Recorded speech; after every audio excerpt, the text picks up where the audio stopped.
Hello, Uncle Bry here.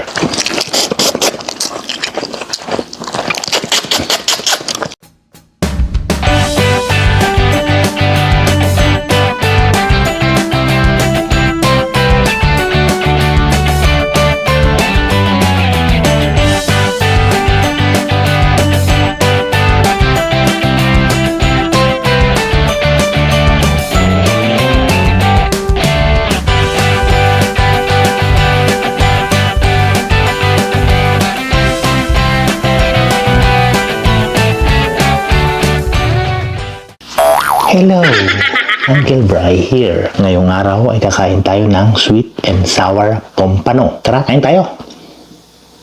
So yan, pompano tayo. Kuha mo tayo ng mga carrots, hindi carrots ha, carrots. Okay. Yan.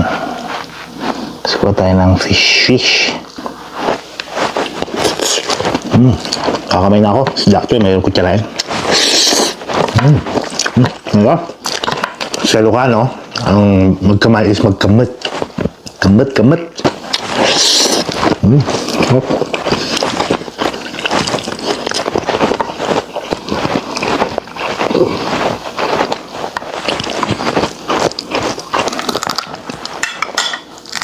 Ulo. Kunin natin yung ulo, no?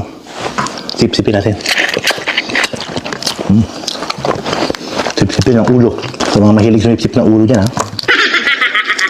Ulit ba kayo?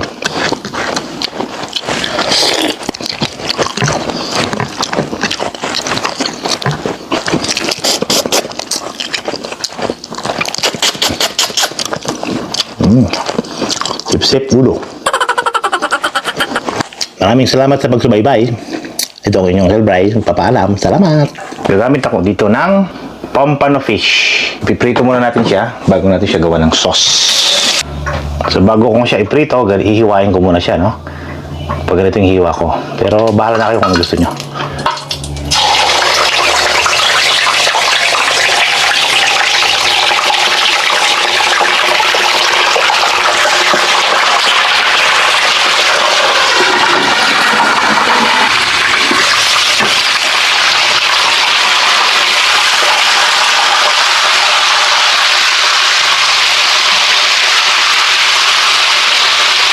Pwede na to. Panguwi na natin.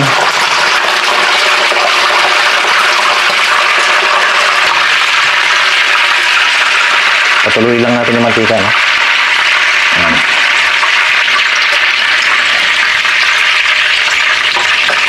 Alright, gagawa na tayo ng ating sweet and sour sauce. So, ang gagamitin natin ingredients, luya, sibuyas, bawang, kamatis, at carrots. Hindi carrots ha. Carrots. Arte. Ang unang igigisa natin, syempre, ang bawang. Para lumabas yung kanyang aroma. Yarn. Pag-brownin natin konti.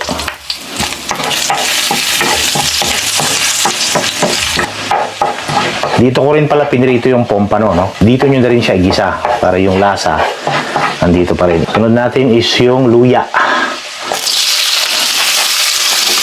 Luya. Apati.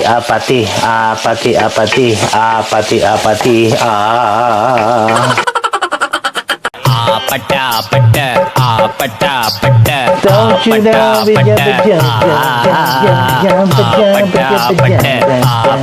So next natin is yung kamatis.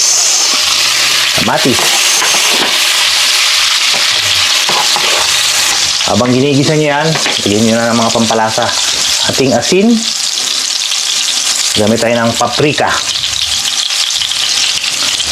Kaya ako gumagamit ng paprika kasi wala akong bell pepper. Ito yung pang sa kanya. Pang alternate. So, chili powder, optional. Sa mga hindi mahihilig sa manghang, no? Ang ating chicken powder, syempre, pampalasa.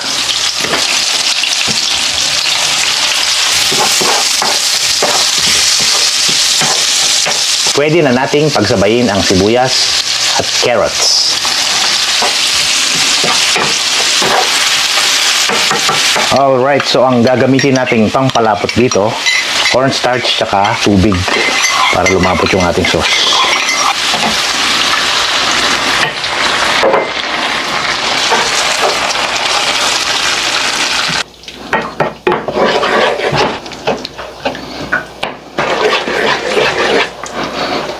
Okay, tapos na.